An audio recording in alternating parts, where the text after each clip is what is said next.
We need the river for access. What about the other area downstream? We can't afford them both, Simeon. Well, we've got to. If anyone else starts prospecting, we'll have lost all that we've done over the last 6 months. There. That's my share for the claim.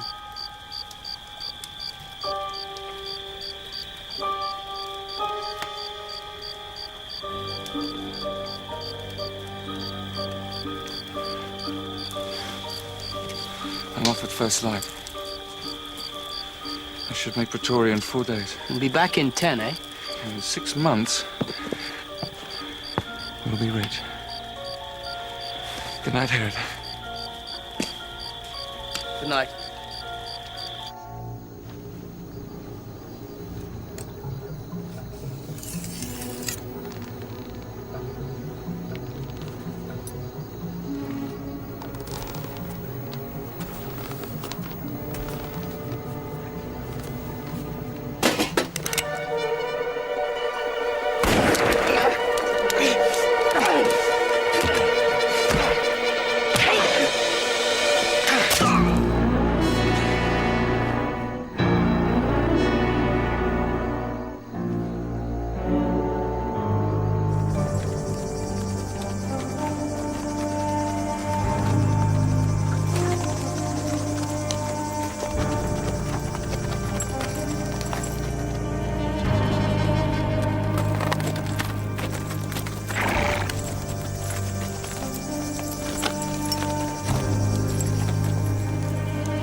Sit hom op een van die perde en vat hom terug na die kraal.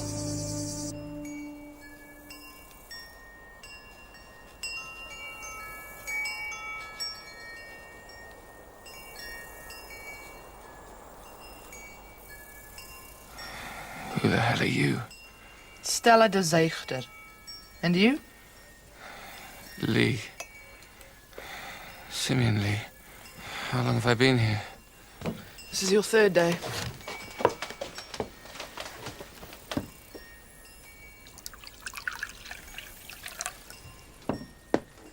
You'd have died in half a day if we hadn't have found you. Go.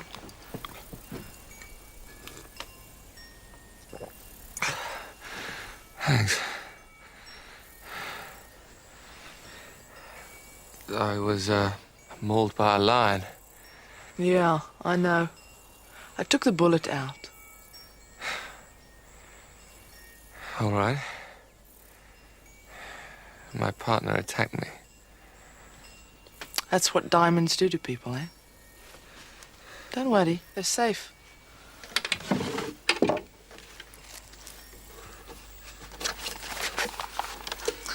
And your map, it's a bit bloodstained, though.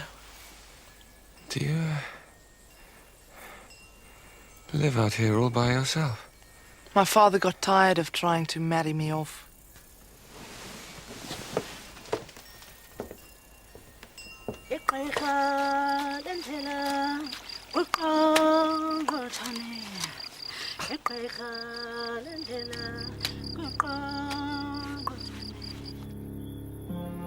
Gereformeerde. Gewiggy. Gewiggy. Vaaghalsige. Verhalsiffer. Goed. Goed. Goed.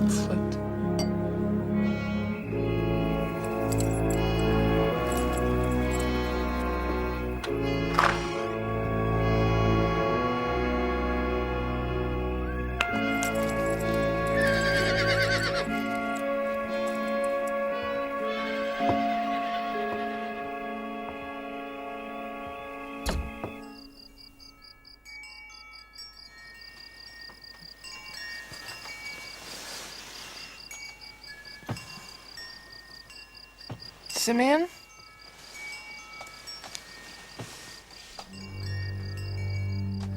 Simeon?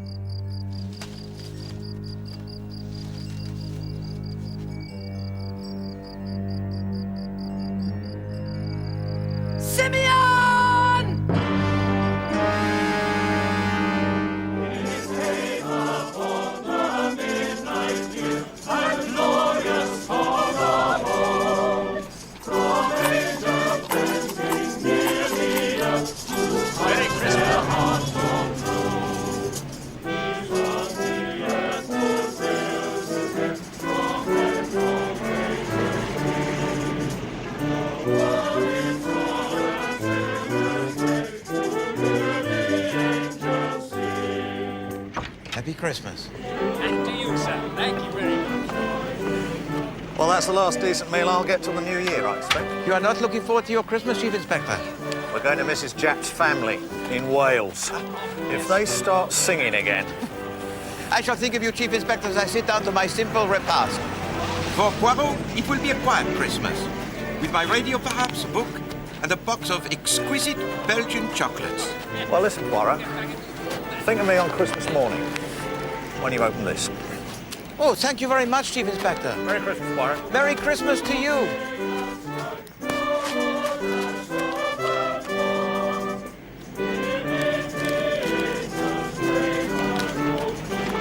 Oh, yes, of course.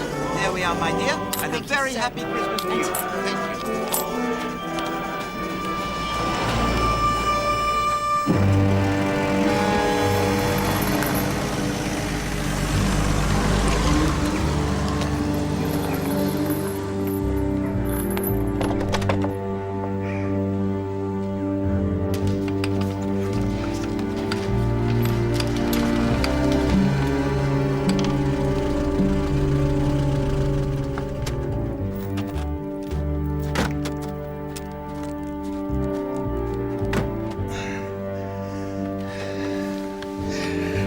All right, I'm not a child. Bring him in.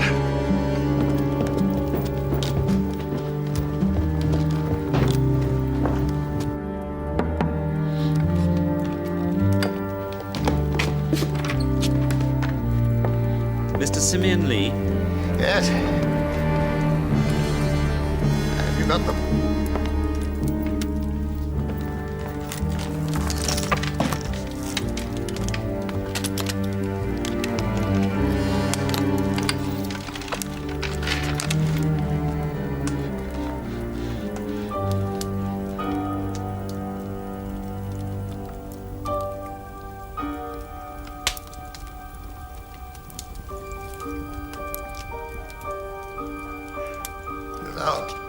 Get out, all of you! Get out.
Yes, Monsieur Dicker? Monsieur Dicker, my radiator, it has gone cold, and there is a... But then the boiler, it must be repaired. After Christmas? That is most unsatisfactory. Unfortunately, I can't do anything about it. I don't... I cannot get hold of a plumber, sir, I see. until after the holidays. I'm sorry about it, but there's nothing... Au revoir, Monsieur Dicker.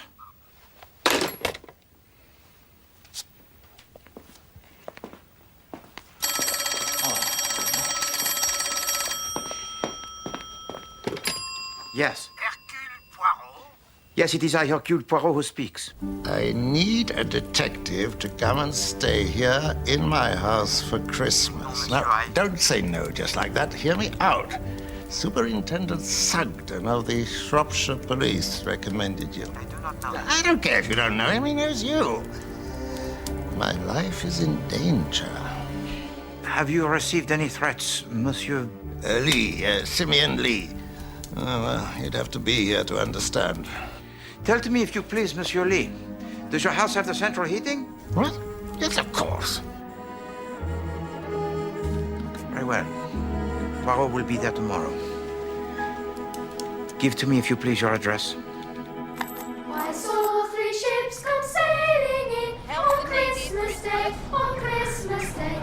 I saw 3 ships come sailing in on Christmas Day in the morning.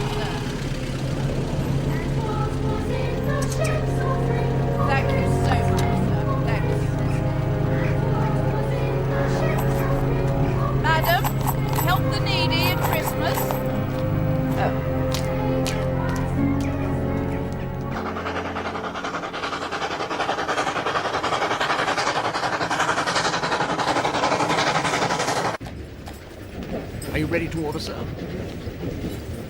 Yes, thank you very much. But please, to tell me, what is this brown Windsor soup? Well, sir, it's soup from Windsor.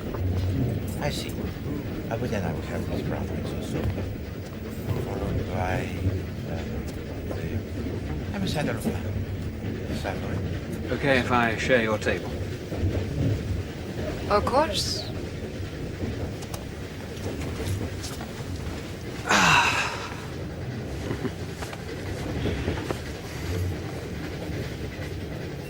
Well, I'll be glad to get out of London, I don't mind telling you. Oh, terrible place. But you are English, no? Been abroad for years. What about you? I'm Spanish. You see any of this Civil War business over in Spain? I saw a bomb drop, and it blew up a car. That didn't upset you? Oh, one is alive for a time in this world, yes, and then one is dead. And one's friends are sad, and one's enemies rejoice. I mean, don't you believe in forgiving your enemies, Senorita? No, I do not. If I had an enemy, I would cut his throat like this.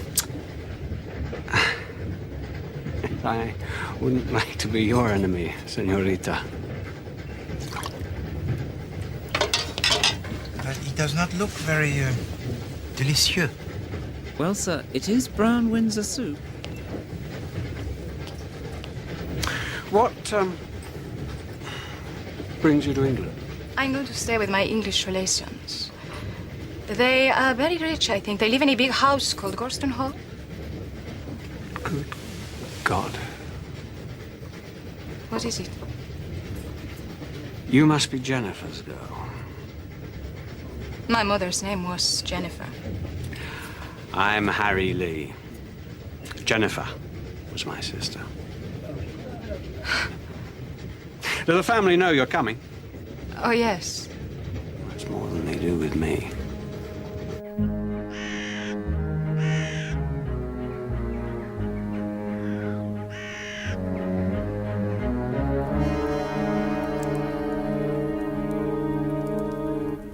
He's playing God, as he always does. It's the role he enjoys most. Well, I think it's extremely boring. Well, boring or not, it's our duty to be here, Magdalena. Moreover, it enables us to save considerably. We shouldn't have to scrimp and save like this. Well, can't you make your father give you some more money? But he upped my allowance last year. And what happens when he dies? The bulk of his money comes to Alfred and myself. Isn't there another brother? No. Harry left years ago. We don't talk about him incidentally. A very disreputable character. Well, your father's not all that reputable, George. What on earth do you mean by that? Well, when he gets me alone, he makes me feel quite uncomfortable. The things he says. Yes, well, one has to make allowances. It isn't only the things he says. At father's age, with his health being so bad...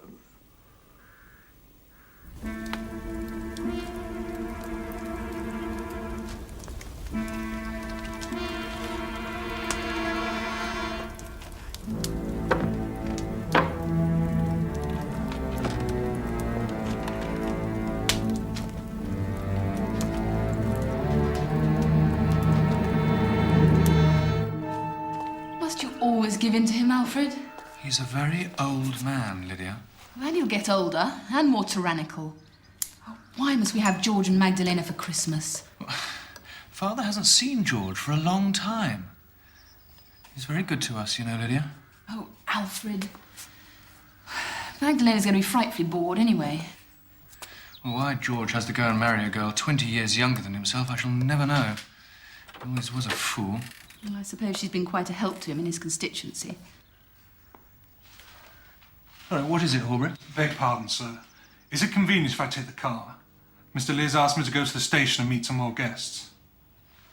Some more guests?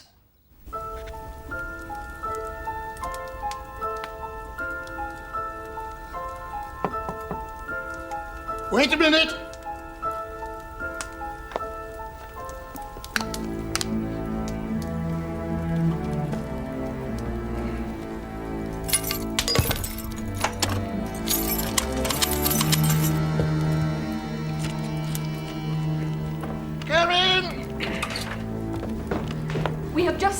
library, and he says that Lydia, my dear.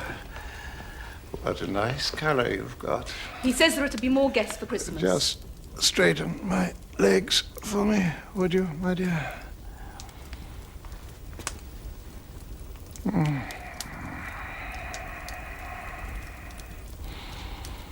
It's a terrible thing to get old, Lydia. Who are these people that are coming? Well, first of all, there's my old friend Hercule Poirot. Who's he? A friend. And then there's Pilar. Pilar? Pilar Estravados, Jennifer's girl, my granddaughter. But you didn't tell me. It's going to be a grand Christmas. All my children round me. There now, Alfred, there's your clue. Guess who the other visitor is. But you haven't got any more. Your brother, Harry, of course.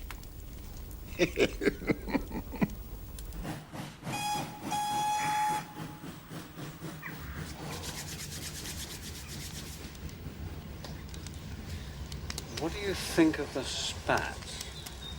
And the patent leather shoes, eh? Just the thing for a weekend in the country. And those mustachios must have enough wax in them to keep Madame Tussauds going for a fortnight.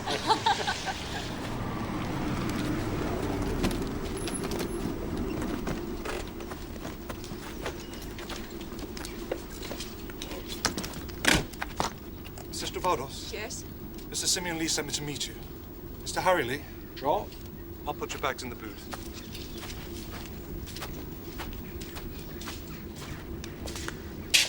Mr. Poirot?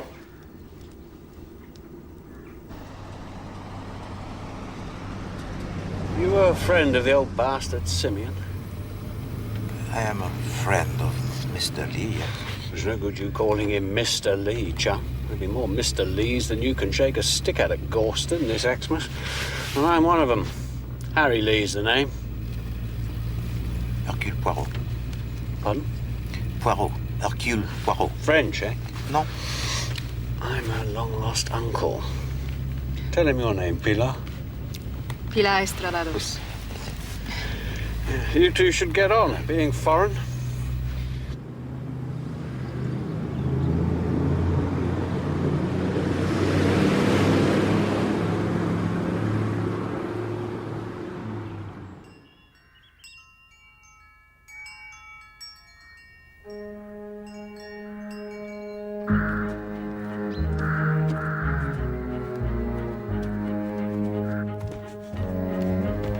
Alfred, the car's arrived. What are you doing? I'm writing a note to Father, protesting in the strongest possible terms. Notes. Whatever good you think notes are going to do.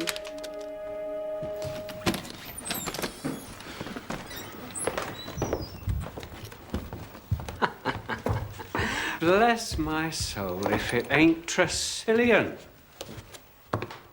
How are you, Tresillian? Mr. Harry. Still here, eh? Still the same ugly old dump.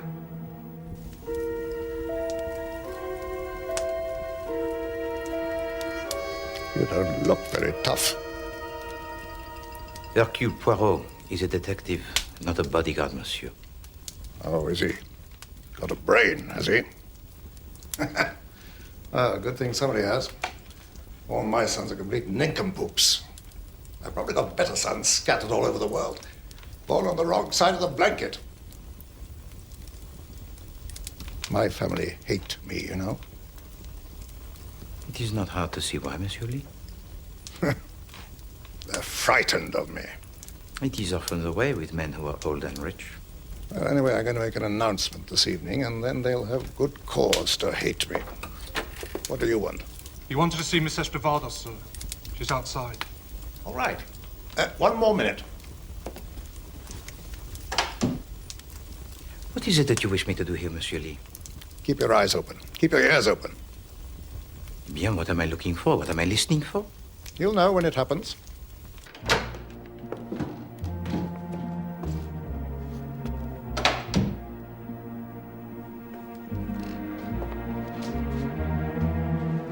Tressilian is taking your bags to your room, sir. Thank you.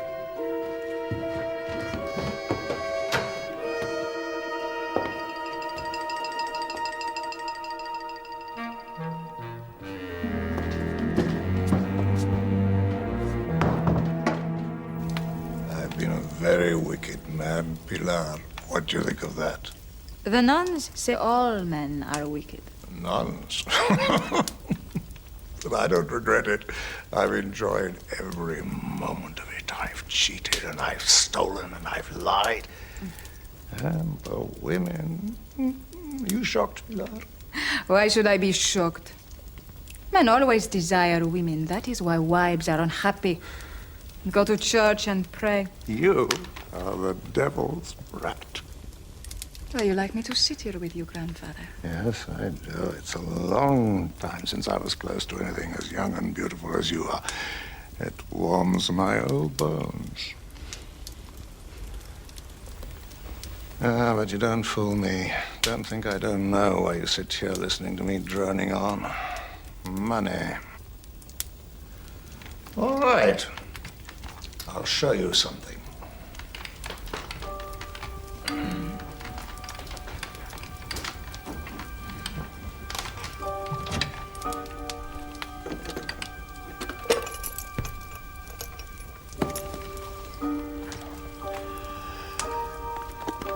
Just got these yesterday from the company museum in Pretoria. These are the first diamonds I ever took from my first mine. Well, they are little pebbles, that is all. They're uncut. That's how diamonds are when they're found. Well, why do you not have them cut? Because I like them like this. It all comes back to me. The sunshine, and the oxen, and the smell of the veldt, and the quiet of the evenings.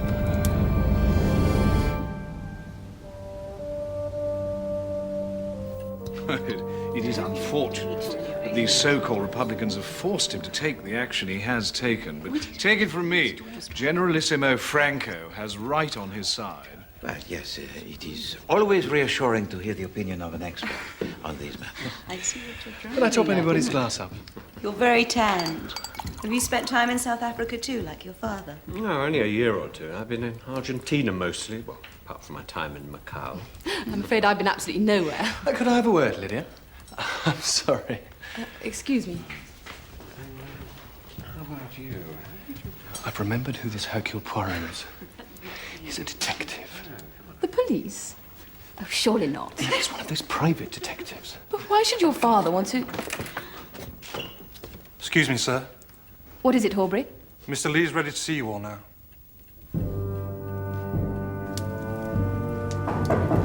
Come in. Hello, is that you, Charlton? Oh, yes, I'm sorry to trouble you at home, but it is rather urgent. I want you to make a new will for me. Yes. Sit down, I won't be long. Yes, well, you see, it's some time since the other will was made, and things have changed.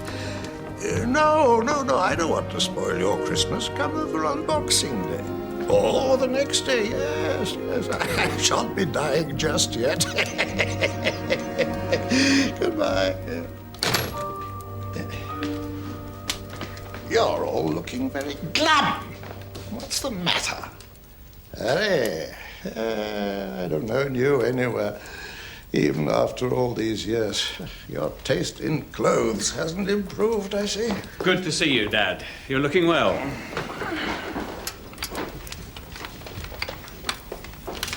Fortunately, I did not ask you all up here for the pleasure of seeing your smiling faces, but because I want to say that we have to reorganize things a bit now that we have 2 more people living in the house.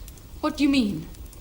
Pilar will make her home with us here, naturally, and Harry is home for good. Harry's coming to live here? Well, what's wrong with that, old boy? Harry is my son, too, you know, George. Of course, it is going to mean cutting back a little in other areas. Your allowance, for instance, George, will have to go. Well, you can't do that, Father. You don't understand how heavy my expenses are already. Oh? Well, let your wife do her bit, then.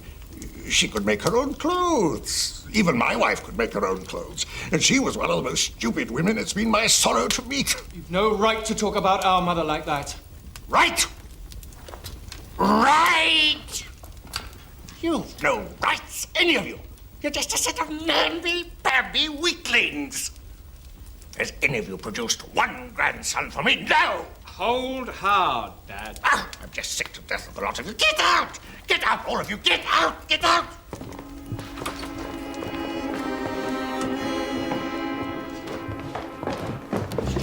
What's got into him? Go to hell!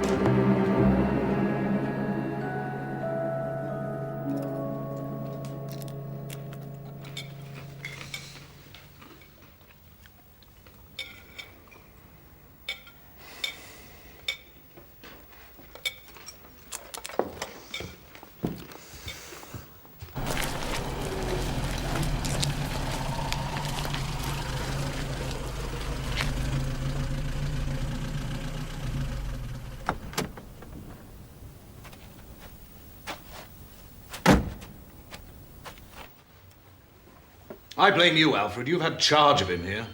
What are you talking about? I think there's a case for getting a doctor in right away. A doctor? There's nothing wrong with him. He's clearly not of sound mind. 2 doctors, isn't it? Ladies, shall we?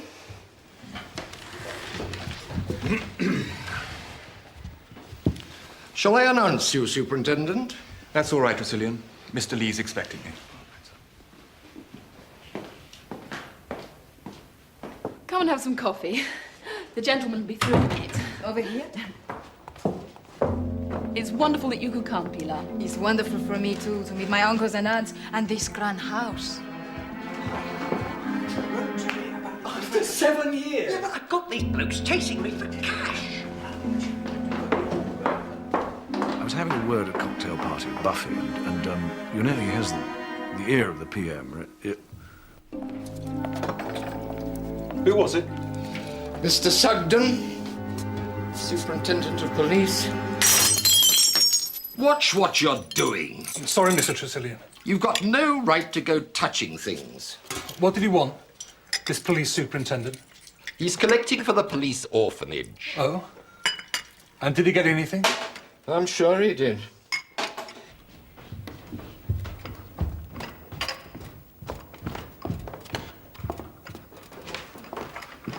We'll be having more snow tonight, I shouldn't wonder. We'll be cut off again if we're not careful. Good night, ladies. Going to the pictures? I expect so.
break the door down. Don't be a fool, it's made of solid oak. Quick, battering ram. What's going on? 1, 2, 3. Let's What try is again. made of? Harder. What was that terrible? 1, 2, 3. Again. 1, 2, 3. You've got to put some more effort in. 1, 2, 3. One more. 1, 2, 3. Dad? Excusez-moi, monsieur.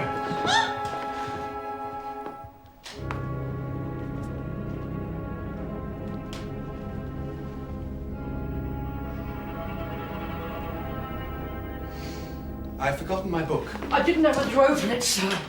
What's going on? Something's happened upstairs, sir. Oh, Superintendent, I was just going to telephone the police. I would have used old Mr. Lee's phone, but they told me not to touch anything. Oh, dear. What? It's old Mr. Lee, sir. Mr. Simeon. He's been killed, murdered. My God, what a shambles. Well, nothing must be touched. All right. I want this room cleared. Who are you? Police. Superintendent Sugden. You got here very quickly. Would everybody please wait downstairs? Excuse me, miss. Nothing must be touched or disturbed. She knows that. You picked up something from the floor just now. I did? It's in your hand now. Please give it to me.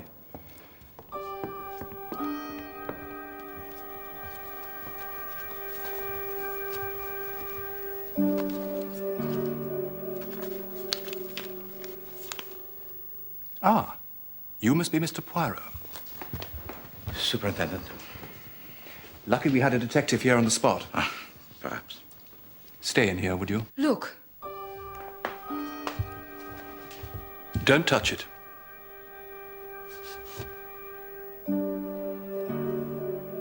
It is where he kept his diamonds. They have gone.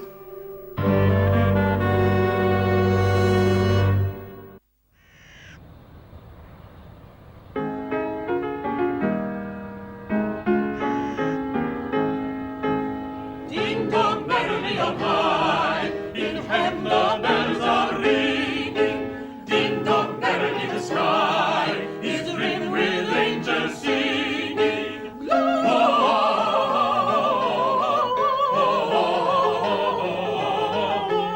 Gloria, Hosanna in excelsis.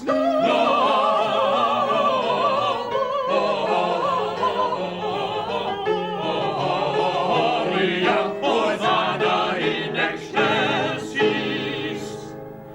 In so himmel below, let steeple bells be swung.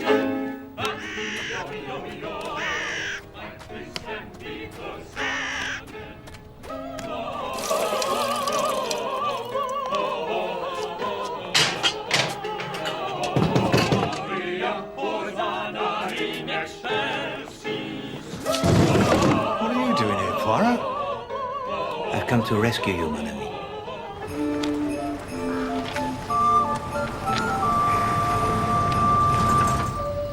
Superintendent Sugden was going to call in Scotland Yard in any case, so I suggested that as you were just across the border.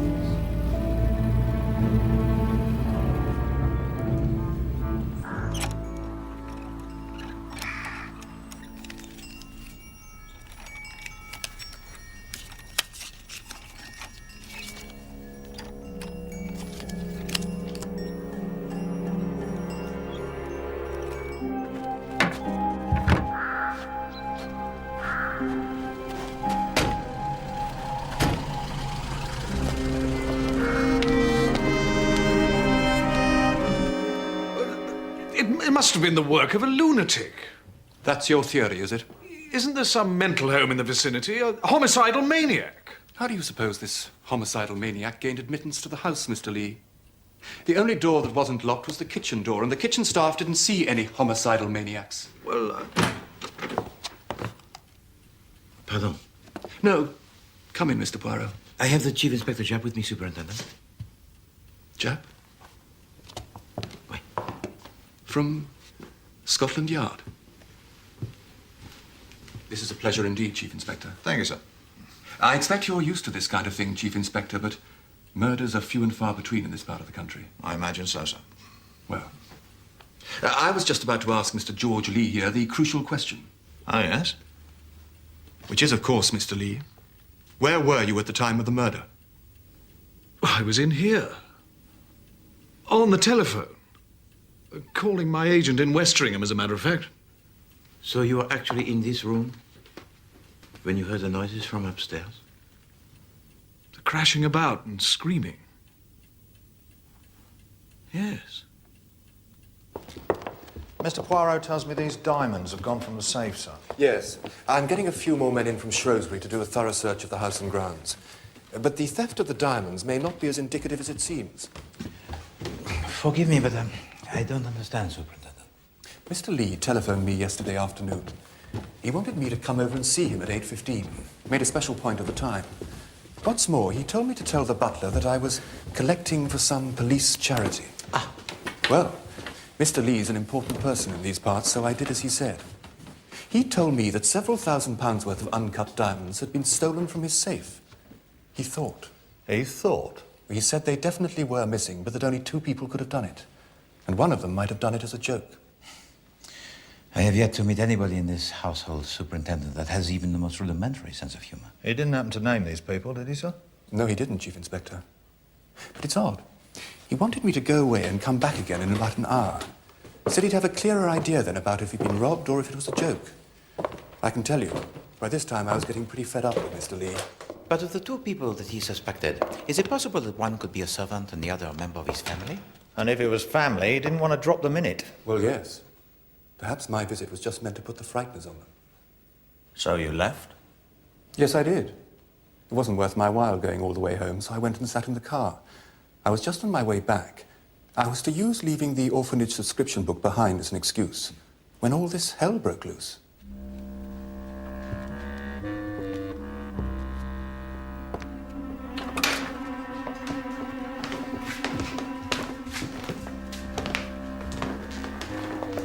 What's been going on in here? Simeon Lee was a man who was shrunken, old, and frail, n'est-ce pas? And yet all this, it signifies, do you not think so, Chief Inspector? Looks more like a 5-star riot than a simple throat cutting. This door was locked, you say? Yes. Ma'am? There are no prints on it, apart from the old man's.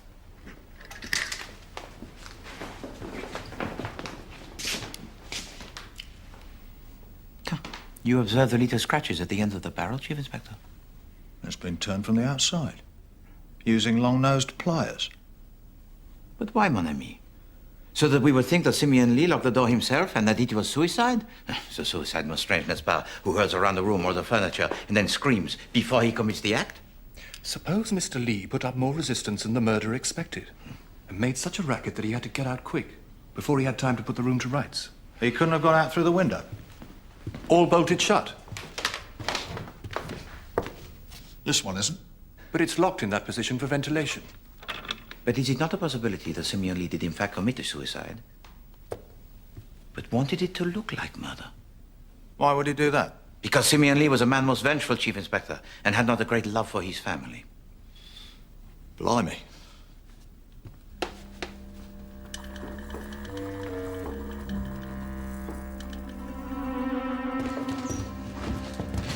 Superintendent, what was it that Mademoiselle Estrovados picked up from the floor in the room of Monsieur Simeon Lee? Oh, last night. Wait. Here.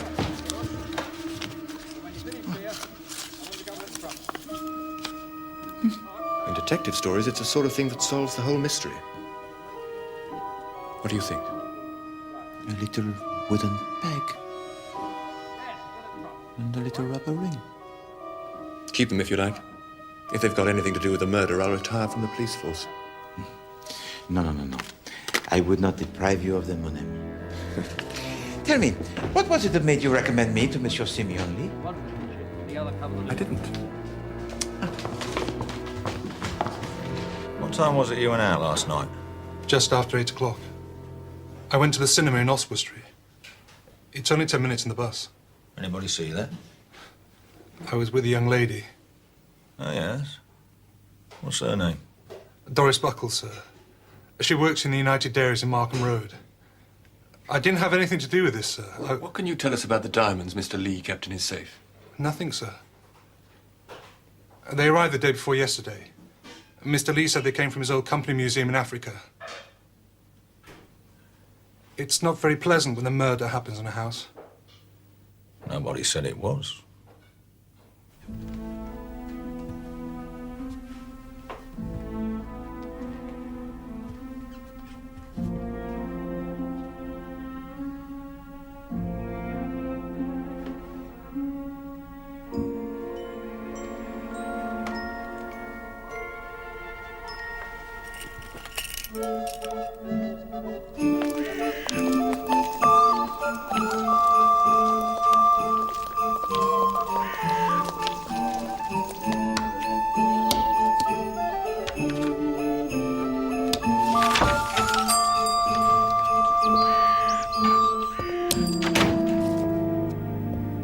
Morning.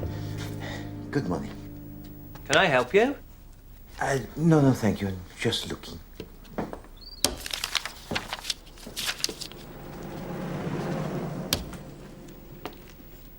Christmas presents, is it? For the wife? No. No, if you please, monsieur, I should like to buy the present for a good friend. With a sense of humour, I dare say. Well. Bulb-operated hairy spider? Oh, no, thank you. My 3-in-1 package of itching powder, ink blot and stink bombs. No. You see, my friend, he is a policeman. Oh. He won't be wanting the Sherlock Holmes detective set, then? I do not imagine so. No. Cigars? Exploding? Jamaican? Boom.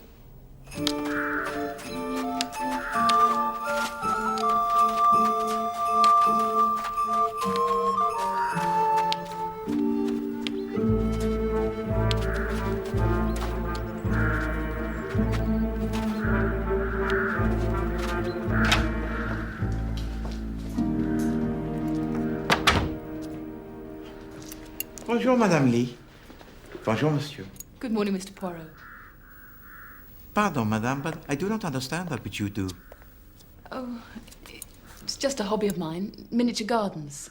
This one's a desert oasis, and this'll be an Italian vineyard when it's finished. And this is a Japanese garden. Do you see all the stones? C'est charmant. Mr. Poirot, why did my father-in-law ask you to Gorston? To tell you the truth, Madame, I am not sure. He told me that his life was in danger. But from whom? He did not specify.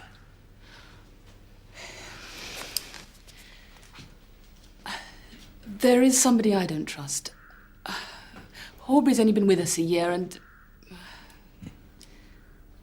Tell me, Madame, at the time of the murder, your husband, he was in the dining room with Monsieur Harry? Where were you? I was in the drawing room having coffee. So you were alone? No, the Spanish girl was there.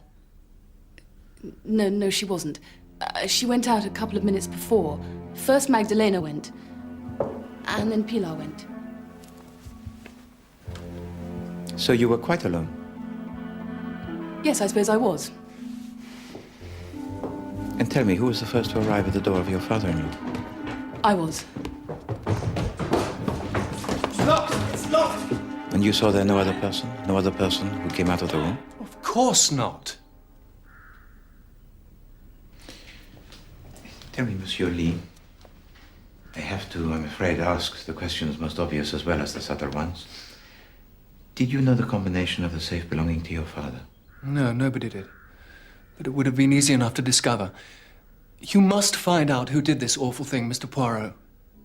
You must find out.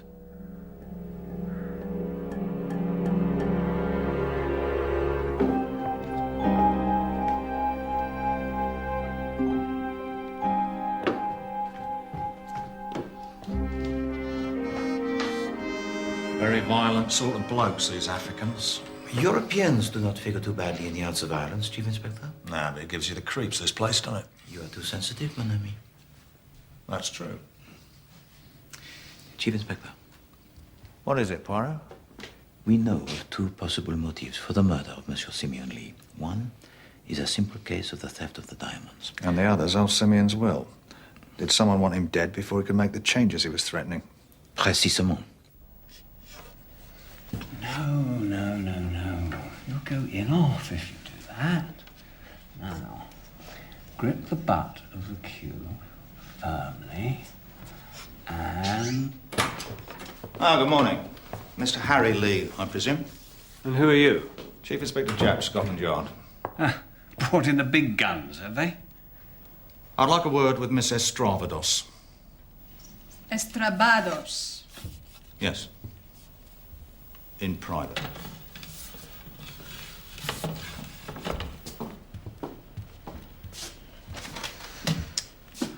Don't let them bully you, kid. Now then, Miss Bados. Estravados, quite. You understand English all right, do you? My mother was English. I am really a very English person. Is your passport English? It is Spanish. We'd better have a look at that if you don't mind. It's in my luggage, I think. So your grandfather sent for you to come from Spain, and you arrived here yesterday, is that right? Yes. Tell me, mademoiselle, when... Sorry, I was looking for Sergeant Coombs. Please, don't let me interrupt.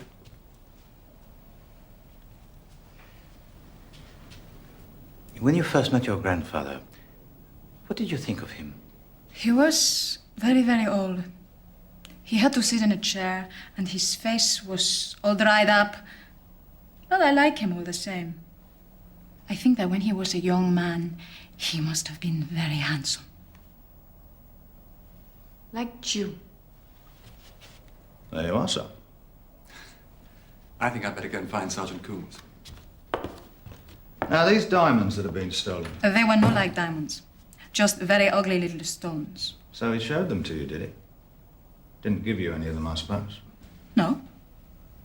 And I thought that one day he would, if I was very nice to him and came often to sit with him.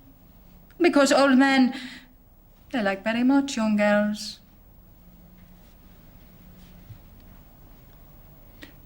Tell me, mademoiselle, who do you think stole them? Robbery. Why do you say that? He has the face of a thief. His eyes go so, from side to side, and he listens at doors. Where were you when the crime was committed, Miss Estravados? I went up to my room. I remember the butler had just brought in the coffee. But I wanted a clean handkerchief, so I went upstairs. I was sitting at my dressing table, repairing my makeup. And then far away, I heard a scream and everybody running. And so I went too. I see. So you were all by yourself, up in your bedroom, when Simeon Lee died.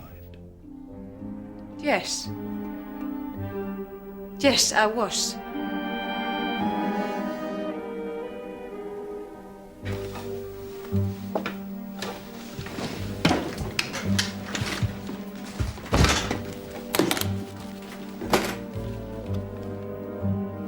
Here, Sergeant!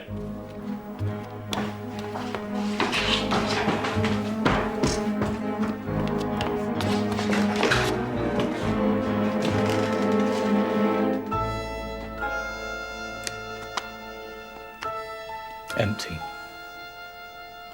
Whose room is this? It's that Member of Parliament's and his wife's.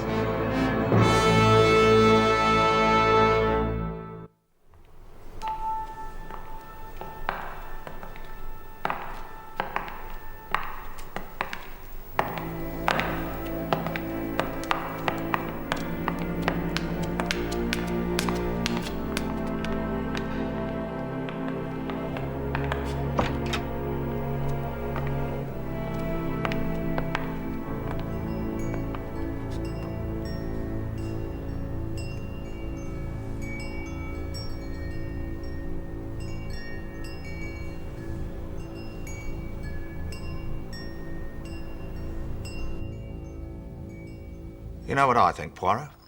No, Chief Inspector. What is it that you think? I think this murder was done by a woman. That's what I think. And why is it that you think that? Right. Simeon Lee was a frail old man, yes? Monsieur Simeon Lee was a man of the frailness extreme, oui? Then how do you account for the furniture in his room being knocked about all over the shop like it was? I mean, he couldn't have put up much of a struggle against a man, could he? But against a woman... Chief Inspector, you have been thinking again. I have warned you of this before. Oh, well. But you know, seriously, Chief Inspector, all of the family, the women included, they all have alibis for the time of the murder. Well, the lovely Magdalena Lee's is pretty flimsy. And it was her luggage we found the diamond case in.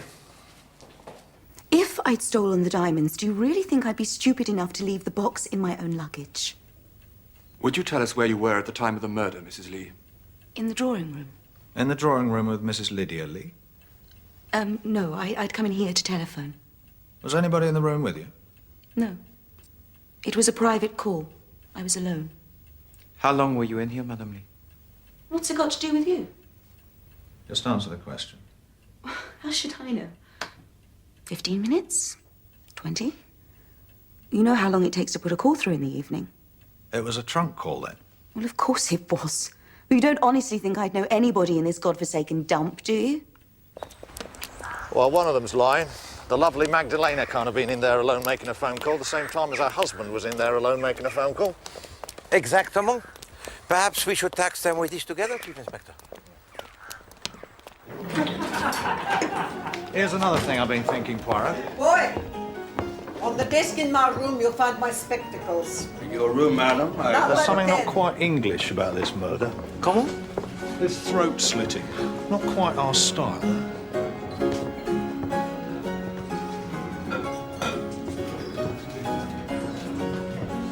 What do you have then, Poirot? Well, that's very kind of you, Chief Inspector. A glass of dry white wine. Wine? Muscadet, perhaps? Well, they might have some cider.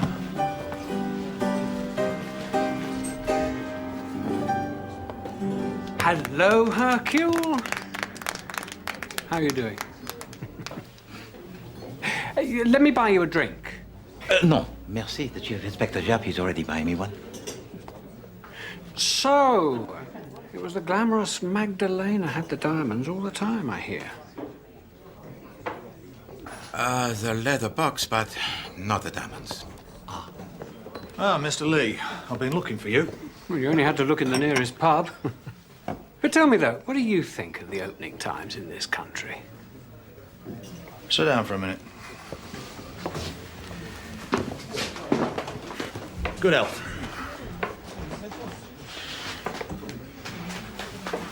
What made you decide to return to England after all these years?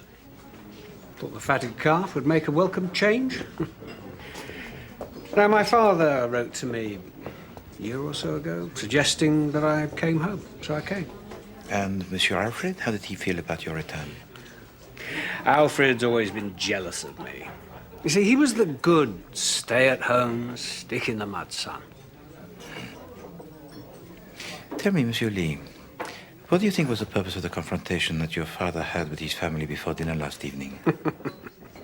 He wanted to see the fur fly. He was watching us like a cat, see how we reacted. What changes in his will was he thinking about, do you know? I imagine, shall I say, I hoped the change would be to the benefit of your humble servant. Pilar, too, wouldn't be surprised. You got any theories about this murder, Mr. Lee? I don't understand it at all. I mean, that door was locked. It took some doing to break it open. I mean, there was no one in the room but Dad. Nobody could have got out through the window. The door was locked from the outside. No, key was on the inside. You noticed that, Monsieur Lee? I do notice things. It's a habit of mine. You're right, I must get back to my friends.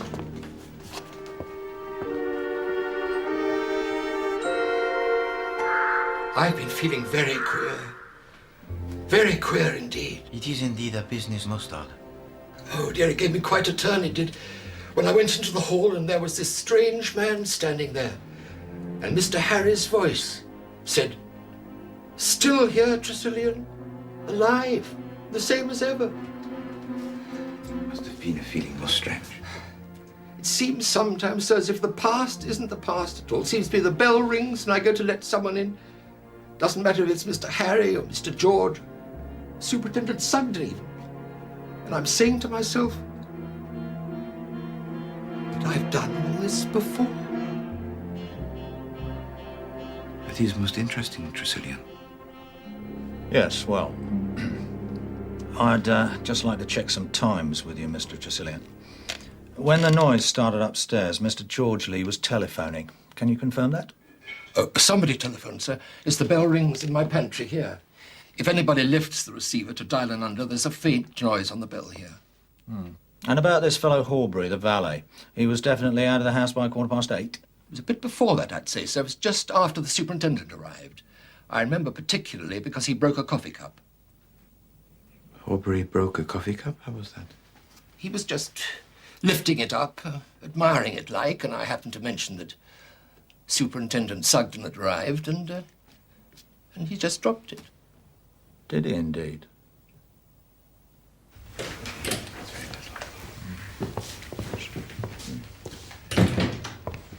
Sit down, will you? I prefer to stand. Very well. It's about these telephone calls on the night of the crime. You put through a call to Westringham, I think you said, Mr. Lee. To my agent in the constituency, yes. Your call went through at 7:56 exactly. I couldn't say the exact time. Ah, but we can, you see, Mr. Lee. Your call was put through at 7:56 and ended at 8:09. Your father was killed, Mr. Lee, at about 8:15, so I must ask you for an account of your movements during those 6 minutes. But the exchange must have made a mistake. Well, I may have just finished telephoning. I think I debated making another call. You would hardly debate whether or not to make a telephone call for 6 minutes. Are you doubting my word? We do like these questions answered, Mr. Lee, in a murder case. I don't like your tone, Chief Inspector. I'm sorry for that, Mr. Lee. Mrs. Lee, I think you said that you were telephoning when the alarm broke out, and that at that time you were alone in the study. Telephoning? You didn't telephone from here? Didn't I? I don't know. I was so upset. Well, you stated that. George, don't let them bully me. You know, if people shout at me, I can't remember anything at all. I'm so upset.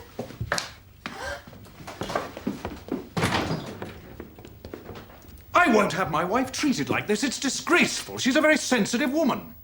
I warn you, I shall have a question asked in the House about the bullying methods of the police.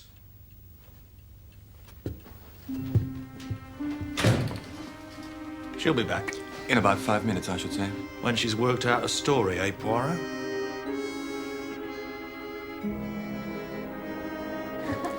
You know, Chief Inspector, this case, it certainly gives one to think, n'est-ce pas? It gives one to think, all right, Poirot.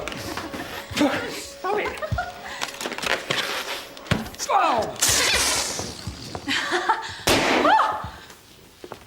Look at it, poor thing. It's what I picked up in Grandfather's room. He must have had a balloon too, only his was a pink one.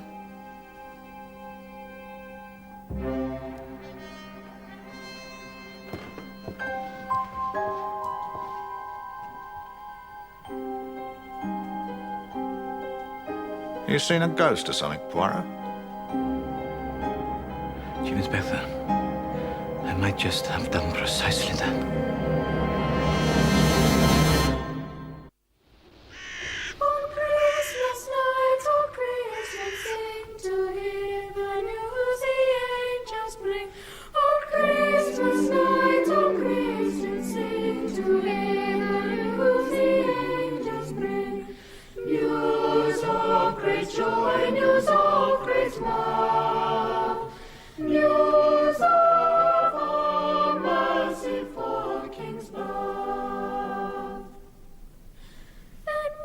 Should men on earth be so sad, since our Redeemer made us glad?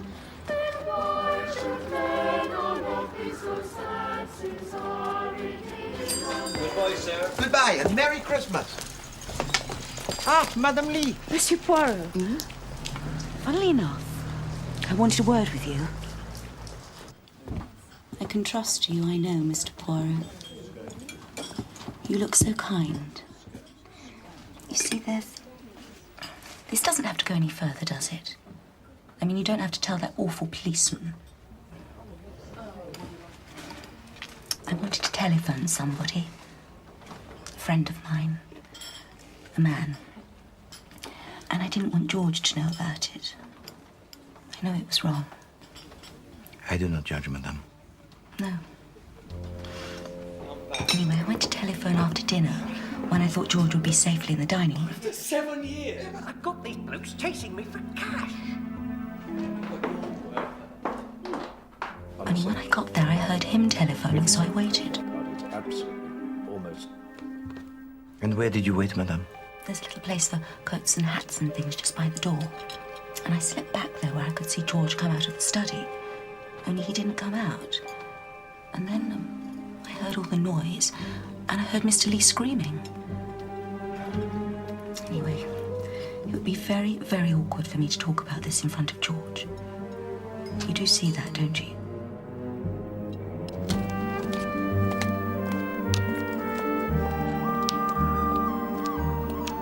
Here, Poirot.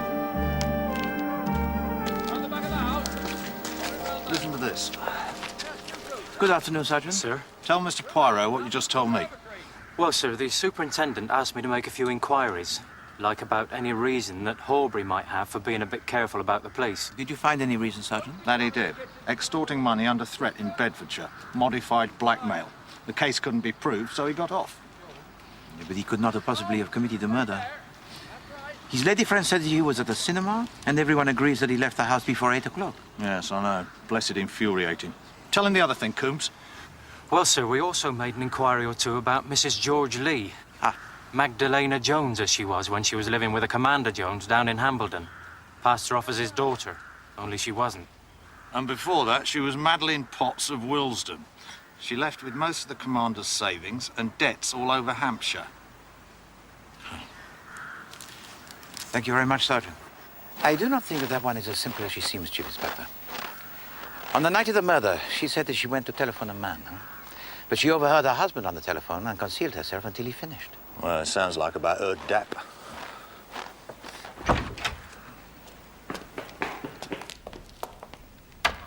What are these blooming things, Poirot? Now, these are the miniature gardens of Madame Alfred Lee. Well, what's the point of having a miniature garden? I mean, you can't do anything with it, can you? You can't take a deck chair out and sit in it. They are art, Chief Inspector. See here. This one is the Vineyard Italien, and this one is the Garden Japanese. Well, it's just stones, isn't it? I mean, I know the Japanese are peculiar, but...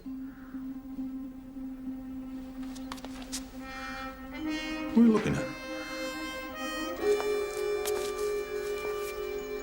What is it? It's a stone. Very nice.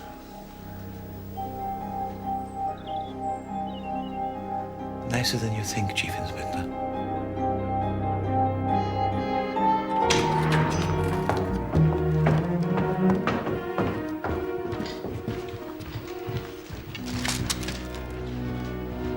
Frog's been doing his Christmas shopping. I want to see what he has brought for me. Steady on. Oh, it's not for me, I think. What the devil is it? It is an imitation moustache. I knew that thing of his couldn't be real.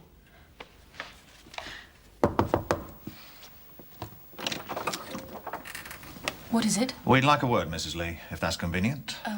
Yes. All right, I'll come out. I'm sorry, Alfred's resting. He had very little sleep last night. Would you come through here? This is his mother's old room. It hasn't been touched since she died.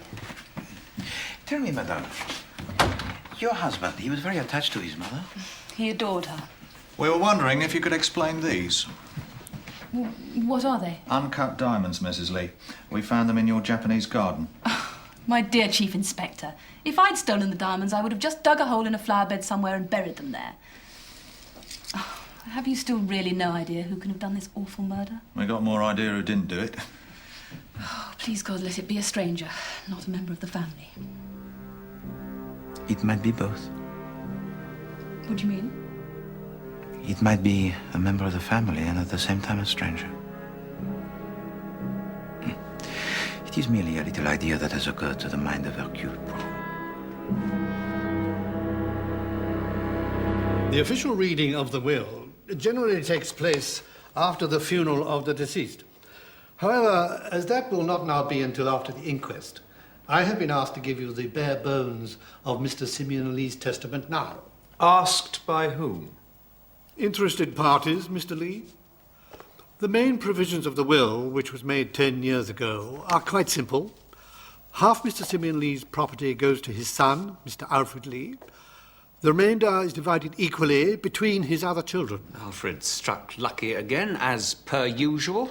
Half the old man's fortune. You ought to think yourself lucky my father left you anything at all. Well, I don't think I need to go any further with that. What about Pilar? Miss Estravados is not mentioned in the will. Doesn't she get her mother's share? Jennifer Estravados, if she had lived, would of course have received her equal share with the rest of you. As she is dead, the portion that would have been hers goes back into the estate to be shared out between you. Then I have nothing. Oh, my dear, the family will see to that, of course. I think she ought to get Jennifer's whack. Well, I really must be going. Goodbye, Mrs. Lee. Anything I can do, please consult me at any time. I agree with Harry. I think Pilar is entitled to a definite share. I mean, this will was made years before Jennifer's death. The law is the law, I'm afraid. We must abide by it. Yes, we're all very sorry for Pilar. But as George says, the law is the law. My dear, this must be very unpleasant for you.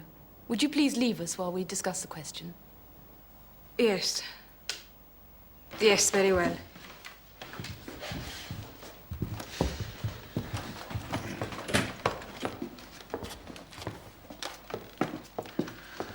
Well, gentlemen, you've heard what you came for. This is family business now.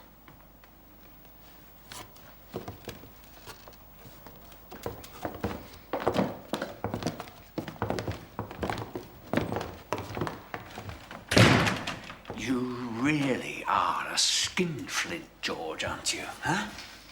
At least I'm not a sponger. You have battened on Dad these last 30 years. As an elected member of His Majesty's Parliament... Can we please discuss this sanely and quietly? Yes. Jennifer only died last year.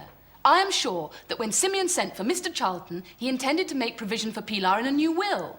I think we should carry out what we can assume were his wishes. I agree. Certainly not. The whole thing's preposterous. Considering George is the only person in this family who has done anything in the world, I think it's shameful his father left him so little. Well, that's clear enough. Of the family, Alfred and I are in favour of the motion. George is against. The ayes have it. There isn't any question of ayes or noes. My share of my father's estate is mine, absolutely. I shall not part with one penny of it.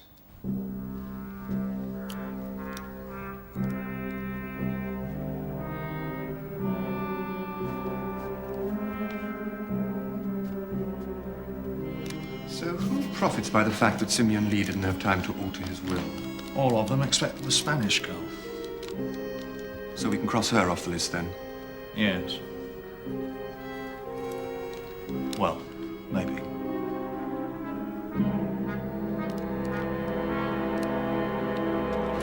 No, I will not.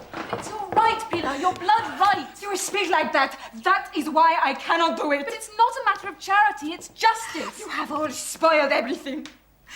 I am going away. Now, at once. You will not be troubled by me no more. Now, the matter of your passport, Miss... Go to hell! What's going on? It's a family matter. I'm sorry. Alfred and I had agreed to settle a third of our share of the estate on her. She refused to take it.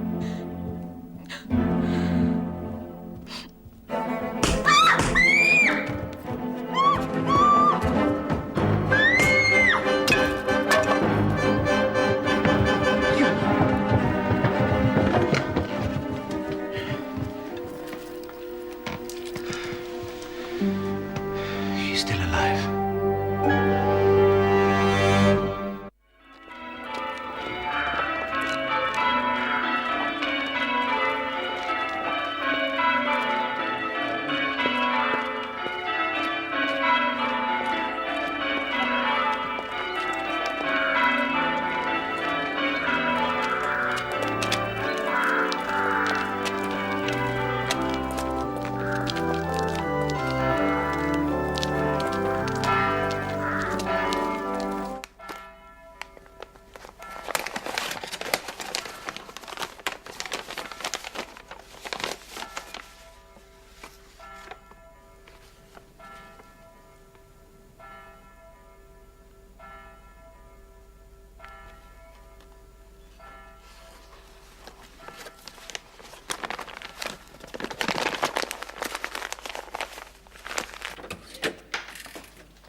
Good morning, Joseph. Good morning, sir.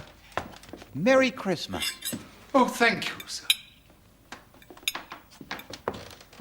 Hercule, have you heard how the girl is this morning? Merry Christmas to you, Monsieur Harry. Yes, Mademoiselle Estrovados, she sleeps peacefully. She has, I think, the clavicle that is broken. Yes, I heard all that from the doc last night, but, I mean, who would want to do such a thing? Excuse me.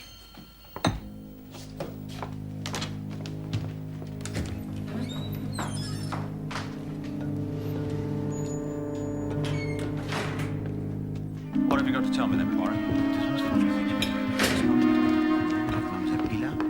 I opened the drawer and I took out from it the passport. And she's been done.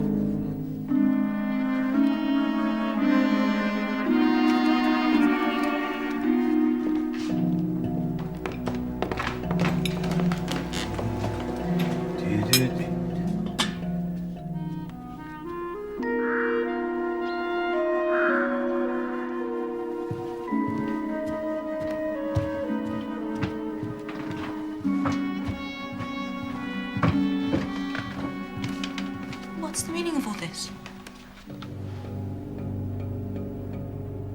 Merry Christmas, Maggie. Good morning. Please to come in now.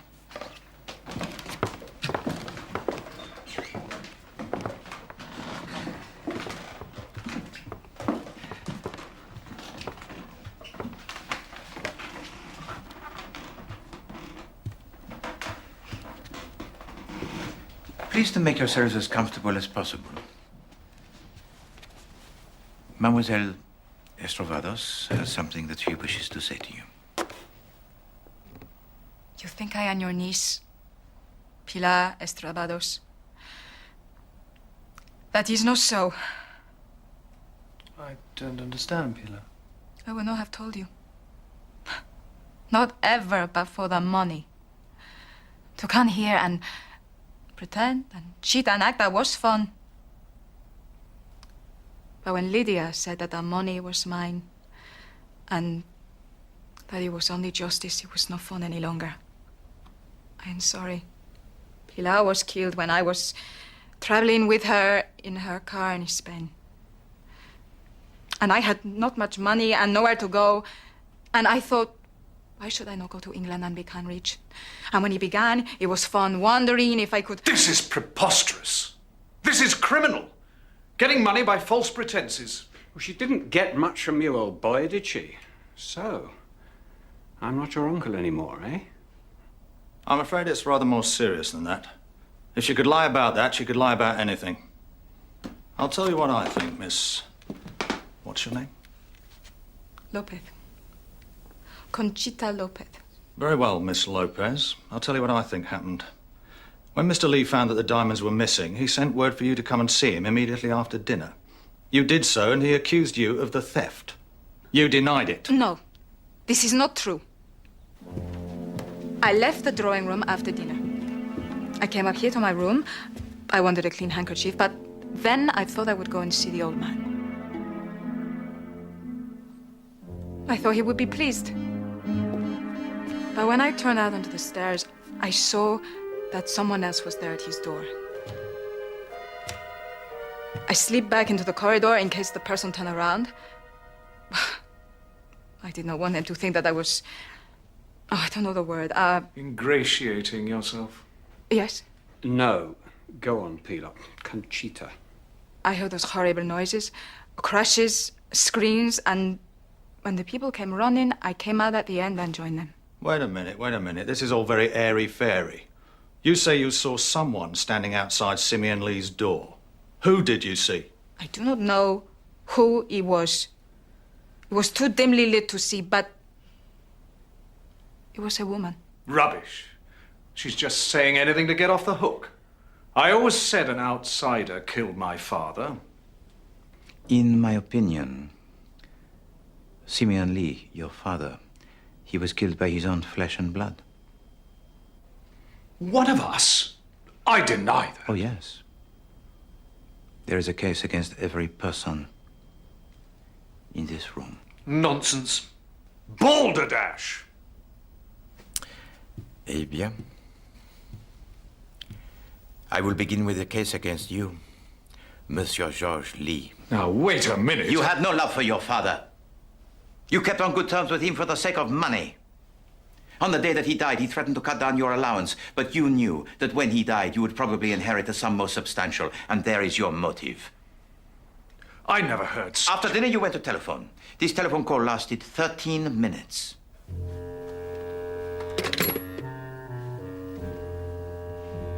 You could then have easily visited the room of your father and killed him. Afterwards, you left the room, turned the key from the outside in the hope that the whole affair would look like that of a burglar.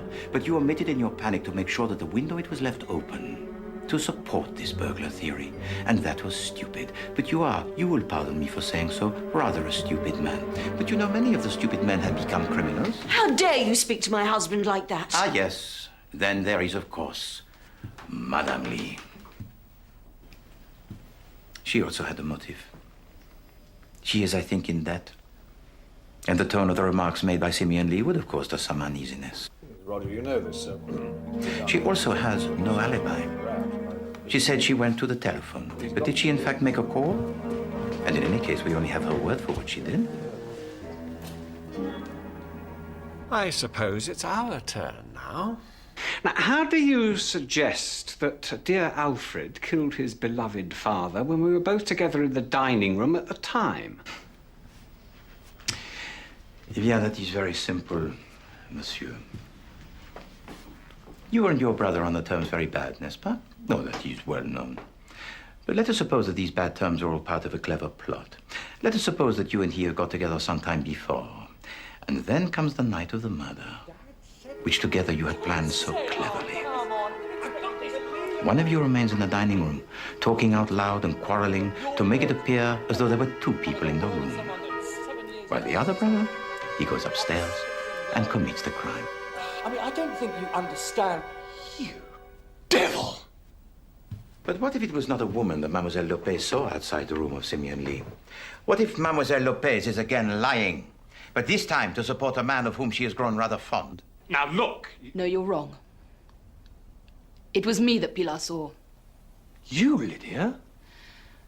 Can't believe I've been such a coward. To keep silent just because I was afraid. I think you'd better tell us now, Mrs. Lee.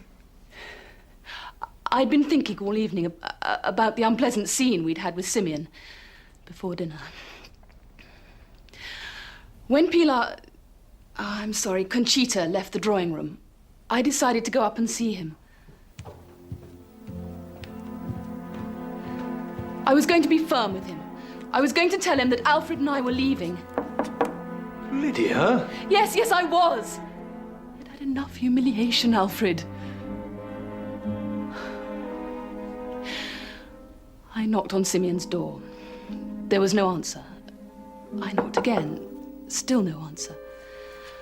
I tried the door handle, and the door was locked. And those terrible noises started inside the room. I stood there, paralyzed.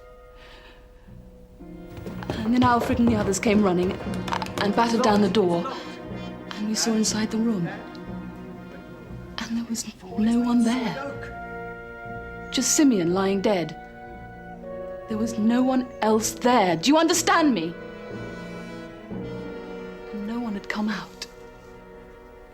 And all this time you've said nothing?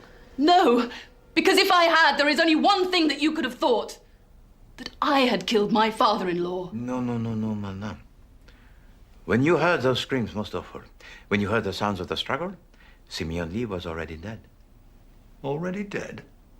What do you mean, already dead? Did I not tell to you, Chief Inspector, that I thought I had seen a ghost? The first intimation I had of this was when I visited the shop in the village. And the owner of this shop, he is a fellow most jovial, n'est-ce pas? He delights in the childish pranks and, how do you say, les blagues? The practical tricks. You're not trying to tell us that this was all a practical joke? No, madame, not a joke. But a trick most deadly. The killing itself was simple.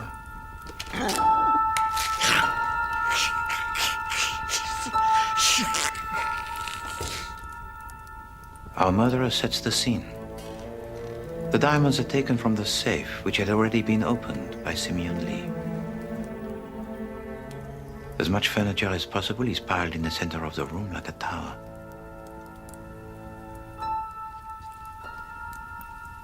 Then, a strong, thin length of cord is tied around this tower.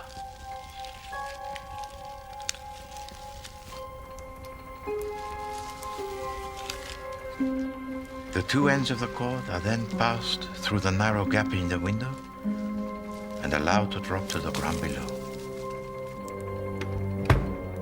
The door, it is locked from the outside.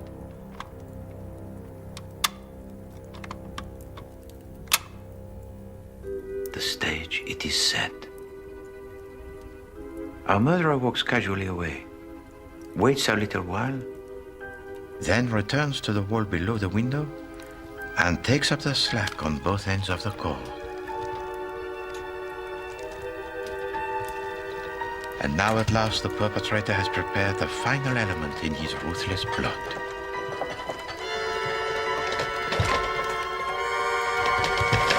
But the scream! The terrible scream! Ah, yes, of course. The dying screams of Simeon Lee, the cry of a man in mortal agony, a soul in hell. Monsieur Harry Lee came closest to it when he described that sound as that of a killing of a pig. And it was here that my friend in the village shop unwittingly played his part. Morning. In that establishment most eccentric, the owner sells long pink bladders which have painted on them faces. These are called dying pigs. They are blown up like a balloon, and the little wooden peg is placed in one end to prevent the escape of air. Our murderer had placed in the room one of these balloons and had attached the cord to the little wooden peg.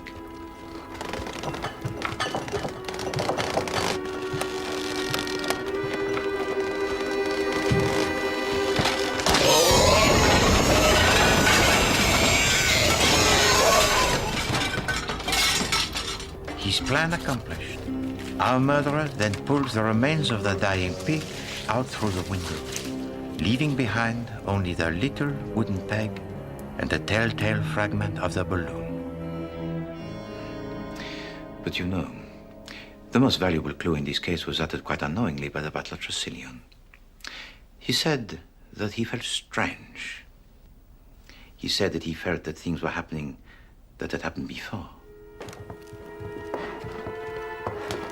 And it was one very simple occurrence that gave to him this feeling most strange. It was when he met Monsieur Harry Lee, when Monsieur Harry Lee first entered the house. Bless my soul if it ain't Tressilian. Mr. Harry. And when you look at the face of Monsieur Harry Lee, you can see why. What the devil do you mean? In the face, Monsieur Harry Lee closely resembled his father. But the similarity is quite striking when one observes the portrait of Monsieur Simeon Lee in their sitting room. En effet, all of the men in the Lee family have a likeness that is most strong.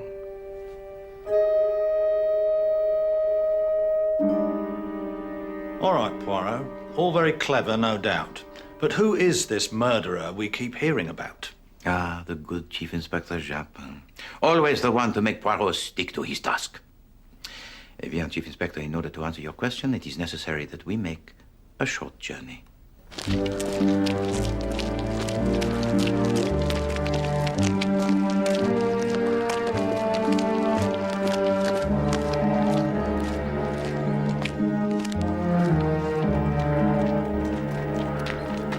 Suivez-moi.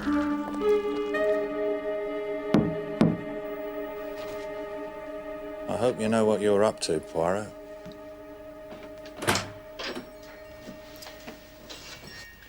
Bonjour, Madame the Director. We would like to see your son, if you please. Oh, God.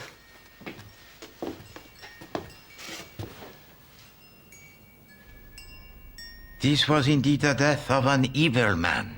Remember the reputation of Simeon Lee? How he broke the heart of his wife because of his numerous affairs with other women?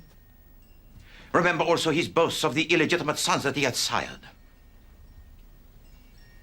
A man born, you will pardon me, madame, on the wrong side of the blanket can nonetheless inherit the features of his father. His pride, his patience, and his vengeful spirit. It was my revenge, my pride, my vengeful spirit, and I did not inherit it from Simeon Lee. I got nothing from Simeon Lee, nothing. And you waited. You and your son followed Simeon Lee, and you waited. 40 years. You instilled in your son your own rage. I saved Simeon Lee's life, and he used me, and he stole from me, and he deserted me and my child. Your son changed his name, settled down to a career, and he also waited. Nothing in this life was so important to either of you but the total destruction of Simeon Lee. Simeon Lee earned his death as he earned nothing else in his whole life. He was a...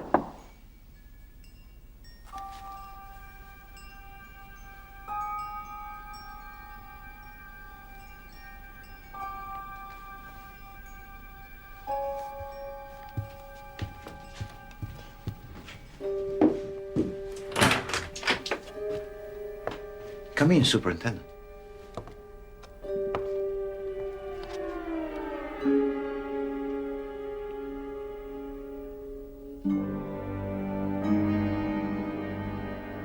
What's going on? And now you can see it, can you not, Chief Inspector? You can see why Tressilian felt so disoriented. What's all this about? The extent of his disorientation did not fully dawn upon me until I purchased from the village shop the false moustache and attached it to the portrait of Simeon Lee in the sitting room.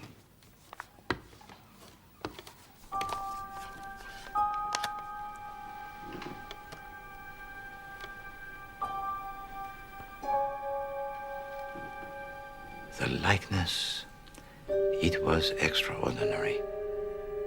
You're saying I look like Simeon Lee?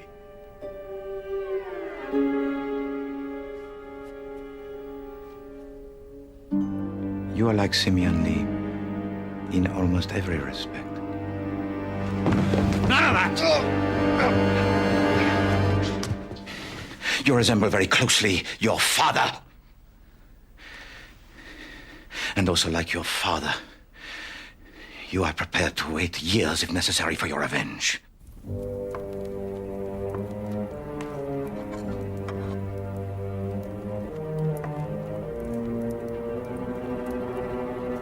And your revenge is indeed terrible.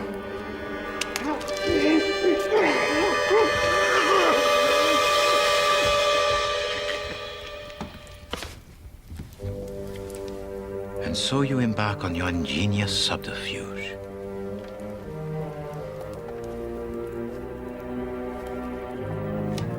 Weaving the intricate web of deception that will make the murder which you have committed appear to have been perpetrated by an innocent member of the household, while you yourself were absent. You make sure that Tresillian notes well your exit from the house. We'll be having more snow tonight, I shouldn't wonder. Good night. Good night, sir.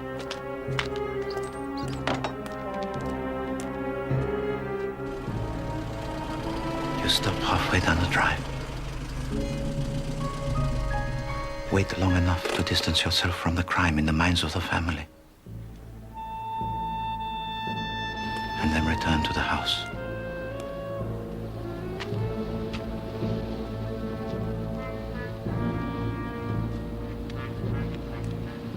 Once beneath the window, you activate the mechanism most crude that creates the hideous sound of a murder that you had already committed.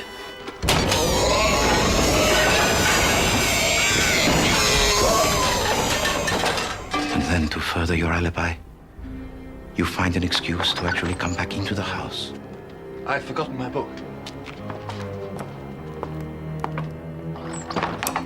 I want this room cleared. In this way, you are fortuitously present to investigate your own crime. These are mere ravings. Unsubstantiated ravings. No, Superintendent. Also, like your father, you are prepared to stop at nothing to achieve your aim. As the investigating officer, you're perfectly placed to put the diamonds where you know they will be found. And to do the same with a black leather case. In this way, you sought to incriminate the innocent. And worse, Mademoiselle Lopez had given to you already one very nasty moment. I think that when he was a young man, he must have been very handsome. Like you. You knew, which we did not know, that she meant that literally. I think I'd better go and find Sergeant Coombs.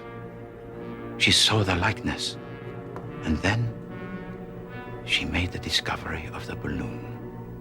It is what I picked up in Grandfather's room. He must have had a balloon too. Suddenly you were afraid. You thought that she might put the two and two together. And from that moment, the fate of Mademoiselle Lopez, it was sealed.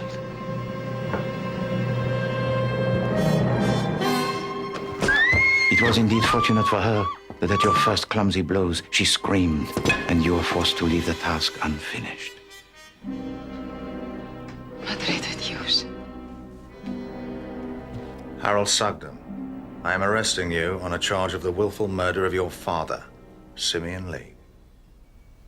May his soul rot in hell.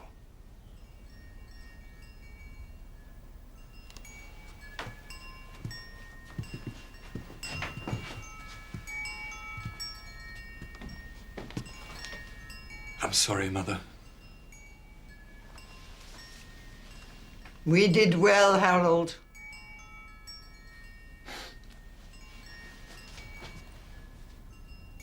Come on, let's get it over with.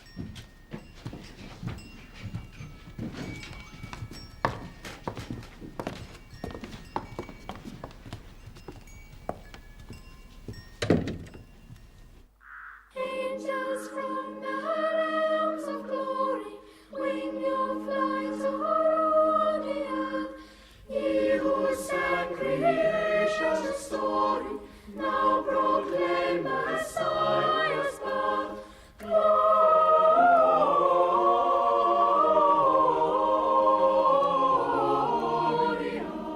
in excelsis Deo. Who were you going to telephone then? My dressmaker. At 8 o'clock on the night before Christmas Eve?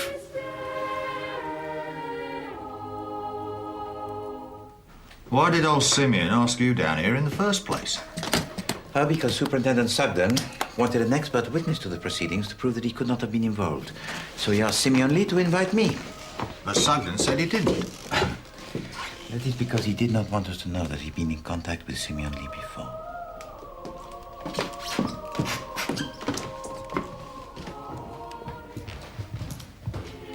Mr. Poirot, Chief Inspector Japp, must you go so soon?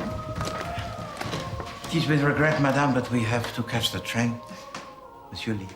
Mr. Poirot, I wanted to thank you so very much. No, pas du tout, madame. It is a sad thing, though, to meet like this and at Christmas. Au revoir, madame.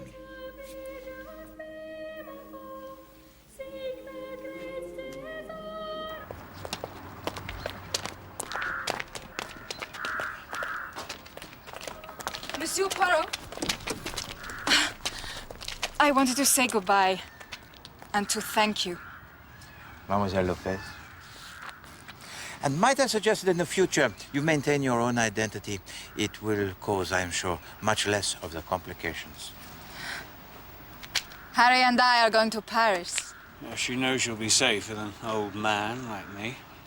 I'm sure she will, Monsieur Harry. Goodbye. Oh, yes.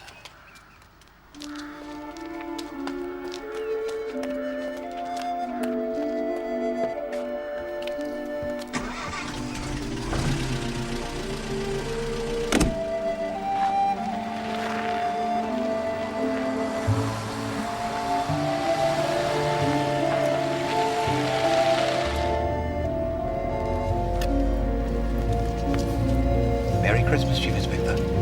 Oh, Poirot, you shouldn't have. I have not yet thanked you for my present. Well, I hope you like them. Oh, I do very, very much indeed. Such wonderful colors and such workmanship.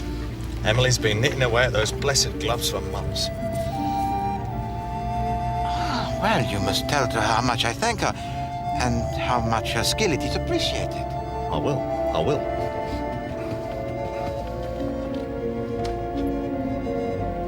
You're not going to wear them now, then? No, mon ami. This must be kept for best, huh? I shall wear them only when I go to church.